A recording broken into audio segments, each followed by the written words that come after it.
పిల్లల్లో దగ్గు ఎన్నో రకాలుగా ఉంటుంది. జలుబు నుంచి మొదలుకొని అలర్జీ, ఫ్లూ, ఆస్తమా వంటి ఎన్నో సమస్యలు దగ్గుకు కారణమవుతున్నాయి. అయితే పిల్లల్లో తరచూ చూసేది జలుబు నుంచి వచ్చే దగ్గు. వైరల్ ఇన్ఫెక్షన్లు దీనికి మూలం. సాధారణంగా ఇవి వాటంతట అవే తగ్గిపోతాయి. కొందరిని మాత్రం దీర్ఘకాలం వేధించొచ్చు. దీనికి కారణం అలర్జీలు, ఆస్తమాతో దగ్గు ముడిపడి ఉండడమే. పిల్లల్లో వచ్చే దగ్గు గురించి మరిన్ని విషయాలు ఇప్పుడు తెలుసుకుందాం.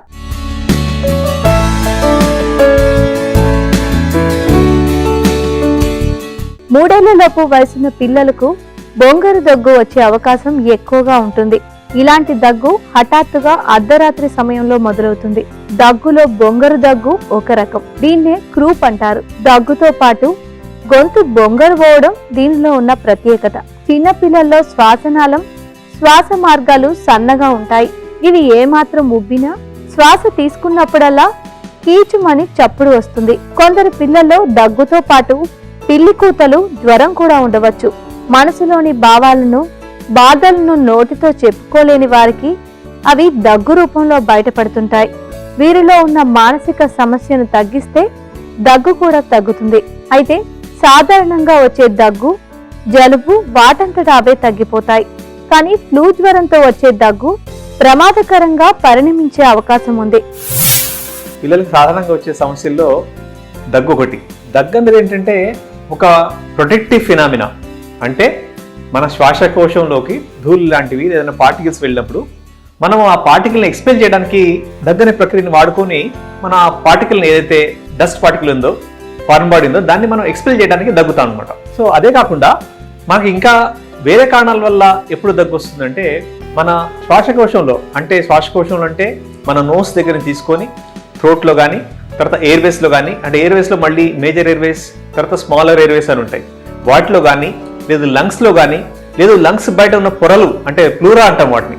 సో ఆ పొరల్లో కానీ ఏదైనా ఇబ్బంది ఉన్నప్పుడు మనకు దగ్గు వచ్చే అవకాశం ఉంటుంది. అంటే దగ్గు రావడానికి ఇన్ని ప్లేస్లలో మనకు ప్రాబ్లం రావచ్చు. ఈ దగ్గు రావడానికి మనం అయితే ఇన్ని ప్లేస్లలో ప్రాబ్లం ఉండే అవకాశం ఉందో, అట్లానే దానికి గల కారణాలు చూస్తే మనం ఇంతకుముందు అనుకున్నట్టు ఏదైనా ఫారెన్ బాడీ, డస్ట్ లాంటిది కాకుండా ఇన్ఫెక్షన్స్ వచ్చినప్పుడు, మళ్ళీ ఇన్ఫెక్షన్స్లో మన వైరల్ ఇన్ఫెక్షన్స్ కావచ్చు, బ్యాక్టీరియల్ ఇన్ఫెక్షన్స్ కావచ్చు. సో అట్లనే ఏదైనా పిల్లలకు ఒకసారి పొరపాటున ఏదైనా తినేటప్పుడు అది పొర మారటం అంటే చోకింగ్, అప్పుడు కూడా తీవ్రమైన దగ్గు రావచ్చు. అట్లనే ఆస్తమాలో కూడా దగ్గు రావచ్చు. అట్లా కొన్ని కార్డియాక్ కండిషన్స్, హార్ట్కి సంబంధించిన వాటిలో కూడా దగ్గు రావచ్చు. ఇట్లా దగ్గుకు రకరకాల కారణాలు మనం అన్వేషించాల్సి ఉంటుంది. దాని తీవ్రతని మనం అంచనా వేసే క్రమంలో అది సాధారణమైన అలర్జీకి సంబంధించిన దగ్గ, లేదు కొంచెం మైల్డ్ వైరల్ ఇన్ఫెక్షన్ సంబంధించిన దగ్గ, లేదు బ్యాక్టీరియా ఇన్ఫెక్షన్ వల్ల వచ్చిన దగ్గ, లేదు న్యూమోనియాతో కూడిన దగ్గ, లేదంటే ప్యూరల్ ఎఫిజ్ అంటే లంగ్ బయట ఉన్న పొరల్లో ఏదైనా ఇన్ఫెక్షన్ వచ్చిన వల్ల దగ్గ, లేదు హార్ట్కి సంబంధించిన దగ్గ. ఇట్లా మనము మిగతా సిమ్టమ్స్ బట్టి, అంటే దగ్గుతోని ఉండే అసోసియేటెడ్ సిమ్టమ్స్ బట్టి మనం దగ్గు గల కారణాలని తెలుసుకోవచ్చు. దాని తీవ్రతను కూడా గుర్తించే అవకాశం ఉంటుంది. దగ్గుతో పాటు తీవ్రమైన జ్వరం, అతి నీరసం, శ్వాస వేగంగా తీసుకుంటూ డొక్కలు ఎగరేయడం, పిల్లి కూతలు ఉంటే నిర్లక్ష్యం చేయకుండా వెంటనే డాక్టర్ని సంప్రదించాలి. ఇవి ఫ్లూ, నిమోనియా లక్షణాలు కావచ్చు. వీటికి వెంటనే చికిత్స చేయాల్సి ఉంటుంది. పిల్లల్లో దగ్గు 2 వారాల కన్నా ఎక్కువగా ఉంటే అలర్జీ, బ్రాంకైటిస్ వంటి సమస్యలు ఏమైనా ఉన్నాయేమోనని అనుమానించాలి. ముక్కు అలర్జీకి ముక్కులో చల్లుకునే స్ప్రేలు బాగా ఉపయోగపడతాయి. కోరింత దగ్గు ఒకసారి వస్తే 2-3 నెలల పాటు వేధిస్తుంది. ఇందులో శ్వాస తీసుకోవడానికి వీలైనంతగా దగ్గు ఉక్కిరి బిక్కిరి చేస్తుంది. దగ్గి కళ్ళు ఉబ్బుతాయి, వాంతి చేసుకుంటారు. దగ్గుల్లో రకాలను బట్టి వాళ్ళకి ఎలాంటి కారణాల వల్ల ఈ దగ్గు వస్తుందని మనం గుర్తించే అవకాశం ఉంటుంది. ఎప్పుడైతే మనము డస్ట్కి ఎక్స్పోజ్ అవుతామో, పొగకి ఎక్స్పోజ్ అవుతామో, అది డొమెస్టిక్గా ఉండే పొగ కావచ్చు, లేదంటే కాలుష్యం ద్వారా వచ్చిన పొగ కావచ్చు.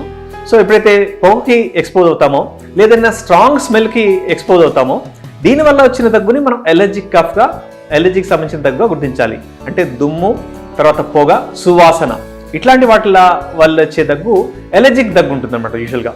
అలానే ఫీవర్తో కూడిన దగ్గు, అది వైరల్ ఇన్ఫెక్షన్ వల్ల దగ్గు కావచ్చు, బ్యాక్టీరియల్ ఇన్ఫెక్షన్ వల్ల కూడా వచ్చే అవకాశం ఉంటుంది. జ్వరంతో కూడిన దగ్గు. అలానే దగ్గుతో పాటు ఆయాసం ఉందంటే అది లోవర్ రెస్పిరేటరీ ట్రాక్ట్ ఇన్ఫెక్షన్ కావచ్చు. అంటే అది తీవ్రమైన న్యూమోనియా కావచ్చు, మళ్ళీ న్యూమోనియాలో వైరల్ న్యూమోనియా కావచ్చు, లేదంటే బ్యాక్టీరియల్ న్యూమోనియా కావచ్చు. ఎప్పుడైతే దగ్గుతోని ఆయాసం కూడా ఉంది అంటే అది ఒక ప్రమాదకరమైన సంకేతం, రెడ్ ఫ్లాగ్ సైన్ అంటాం. సో దగ్గుతో పాటు ఆయాసం ఉన్నప్పుడు తప్పకుండా మనం వెంటనే డాక్టర్ సంబంధించాలి, ఎందుకంటే ఇది నిమోనియా కావచ్చు. అలానే దగ్గుతో పాటు పిల్లి కూతలు వచ్చినాయి అనుకోండి. సో పిల్లి కూతలు వచ్చినప్పుడు అది ఆస్తమా సంబంధించిన దగ్గు కావచ్చు. దగ్గు ఎపిసోడిక్గా అంటే చాలా తీవ్రంగా దఫదఫాలుగా ఒక స్పెల్స్ లాగా వస్తుంటే అది ఫారిన్ బాడీలో ఉన్న దగ్గు కావచ్చు. అలానే దగ్గు కంటిన్యూస్గా దగ్గి ఒక దీర్ఘమైన శ్వాస తీసుకుంటే దాన్ని ఊఫ్ అంటాం, అంటే ఊపింగ్ కఫ్. అంటే కోరింత దగ్గులో ఏంటంటే దగ్గు థెరపీ లేకుండా వచ్చి సడన్గా వాళ్ళు మళ్ళీ డీప్ ఇన్స్పిరేషన్ తీసుకుంటారు, అని ఒక దీర్ఘమైన శ్వాస తీసుకుంటారు. ఇది కోరింత దగ్గు సంబంధించిన లక్షణాలు. సో దగ్గుతో పాటు మిగతా లక్షణాలను బట్టి మనం ఆ దగ్గుకు గల అండర్లైన్ కారణాన్ని, డిసీజ్ని గుర్తించే అవకాశం ఉంటుంది. కోరింత దగ్గు ఏ వయసు వారికైనా రావచ్చు. డీపీటీ టీకా తీసుకోని పిల్లలకు ఇది మరింత తీవ్రంగా వస్తుంది. ఇది త్వరగా వ్యాపించే రకం. అందువల్ల పిల్లలందరికీ డీపీటీ టీకా తప్పనిసరిగా ఇప్పించాలి. దగ్గుతో నిద్ర పట్టక పిల్లలు సతమతమవుతూ ఉంటే డాక్టర్ సలహా తీసుకొని దగ్గు మందులు వాడాలి. పిల్లలకు సాధారణంగా జలుబు దగ్గుకు వాడే మందులతో మేలు కన్నా కీడే ఎక్కువగా జరుగుతుంది. ఈ మందులు తాత్కాలికంగా దగ్గు నుంచి ఉపశమనం కలిగించవచ్చు, కానీ పూర్తిగా దగ్గును తగ్గించలేవు. ఆవిరి పట్టడం, తులసి రసం తాగించడం వంటివి చేయడం మంచిది. వీలైనంత వరకు పిల్లలు చల్లగాలికి తిరగకుండా చూసుకోవాలి. దగ్గుకు నీరు మంచి మందు. ఇది శ్లేష్మం మృదువుగా అయ్యేలా, తేలికగా బయటకు వచ్చేలా చేస్తుంది. అందువల్ల కాస్త పెద్ద పిల్లలైతే గోరువెచ్చని నీళ్లు తాగేలా వారిని ప్రోత్సహించాలి. వాంతులు తగ్గకపోతే జాగ్రత్త పడాల్సిందే. దగ్గు మనకు ఒక రకమైన రక్షణ కల్పిస్తుంది. అంటే ఎప్పుడైతే మన బాడీలోకి డస్ట్ ప్రవేశిస్తుందో, ఫారిన్ బాడీ ప్రవేశిస్తుందో, దాన్ని ఎక్స్పెల్ చేసే క్రమంలో లేదు మన శరీరంలో, మన లంగ్స్లో, ఊపిరితిత్తుల్లో, శ్వాసకోశాల్లో తెమడ లాంటిది పదార్థం ఈ ఇన్ఫెక్షన్స్ వల్ల కానీ ఎలర్జీ వల్ల కానీ జమ అయినప్పుడు మ్యూకస్, ఆ మ్యూకస్ని క్లియర్ చేసేందుకు, మ్యూకస్ని బయటికి పంపించేందుకు కూడా మన దగ్గు అనేది పనికొస్తుంది అనమాట. సో కాబట్టి ప్రతి దగ్గుని మనం దాన్ని ట్రీట్ చేసే అవసరం లేదు. దగ్గు కొంతవరకు మనకు దోహదకారిగా, సహాయకారిగా మనకు పనికొస్తుంది అనమాట. అయితే దగ్గుని ఎప్పుడు ట్రీట్ చేయాలంటే ఆ దగ్గు వల్ల మనకు ఆయాసం, దగ్గుతో పాటు ఆయాసం ఉంది, లేదు దగ్గు వల్ల స్లీప్ డిస్టర్బ్ అవుతుంది, బాగా వాళ్ళ day to day activities disturb అవుతున్నాయి.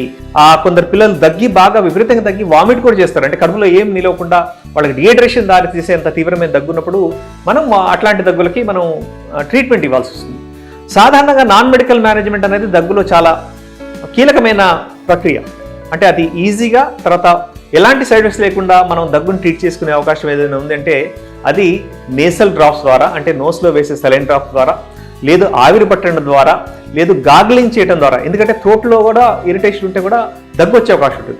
సో సాల్ట్ వాటర్ గాగ్లింగ్, తర్వాత ఆవిరి పట్టడం, వేడిని ఆవిరి పట్టడం, తర్వాత బాగా ద్రవాహారాలు తీసుకోవటం, తర్వాత సూప్స్ లాంటివి తీసుకోవడం ద్వారా ఆ థ్రోట్ సూదనయ్యి, తర్వాత కొంచెం హనీ, జింజర్ హనీ, తేనె ద్వారా కూడా మనం వేడి నీళ్ళలో కొంచెం తేనె వేసుకొని కలపడం ద్వారా కూడా మనం దగ్గు నుంచి, సాధారణ దగ్గు నుంచి మనం ఉపశమనం పొందే అవకాశం ఉంటుంది.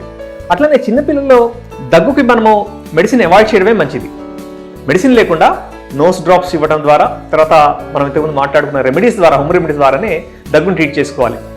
కానీ ఒక్కొక్కసారి దగ్గుతో పాటు ఆయాసం వచ్చినప్పుడు మనం మెడిసిన్ ఇవ్వాల్సి వస్తుంది. దాన్ని బ్రాంకోడైలేటర్ అంటాం. అంటే శ్వాసకోశం ఎప్పుడైతే కుంచుకుపోతుందో దాన్ని ఎక్స్పాండ్ చేయడానికి మనం బ్రాంకోడైలర్స్ వాడతాం అనమాట. సో అలాంటి ప్రక్రియలో మనం దగ్గుకి మెడిసిన్ వాడతాం. తర్వాత ఎలర్జీ దగ్గు వస్తుంటే యాంటీ ఎలర్జిక్స్ అనేది కొంత పిల్లలు ఎదిగాక, అంటే 2 years అండ్ అబోవ్ పిల్లల్లో యాంటీహిస్టమిన్స్ అంటాం, వాటి ద్వారా కొంత ఉపశమనం పొందే అవకాశం ఉంటుంది.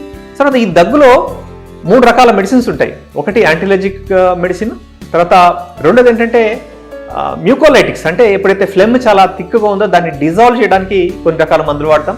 ఎప్పుడైతే చాలా ఇరిటేటింగ్ డ్రై కఫ్ ఉంటుందో, వాళ్ళ స్లీప్ డిస్టర్బ్ అవుతుందో, వాళ్ళ day to day activity disturb అవుతుందో, ఆ సివియారిటీ ఆఫ్ ద కఫ్ వల్ల వామిటింగ్ అవుతుంది, అప్పుడు అరుదుగా మనం డాక్టర్ సలహాతోని కఫ్ సప్రెసర్స్ అన్న మెడిసిన్స్ వాడే అవసరం ఉంటుంది. సో దాని ద్వారా కొంత రిలీఫ్ ఉంటుంది, టెంపరీ. కొంతమంది పిల్లల్లో రాత్రిపూట దగ్గు ఎక్కువ అవుతుంది. పిల్లలకు జలుబు చేసినప్పుడు ముక్కు పక్క గదుల నుంచి కప్పం కిందకి జారి గొంతులోకి వస్తుంది. దీంతో పిల్లలు నిద్రపోయేటప్పుడు దగ్గు వస్తుంది. దగ్గుతో బాధపడే పిల్లలకు రాత్రిపూట నిద్ర పట్టకపోవడానికి కారణం ఇదే. ఆస్తమాలోనూ రాత్రిపూట దగ్గు ఎక్కువ అవుతుంది.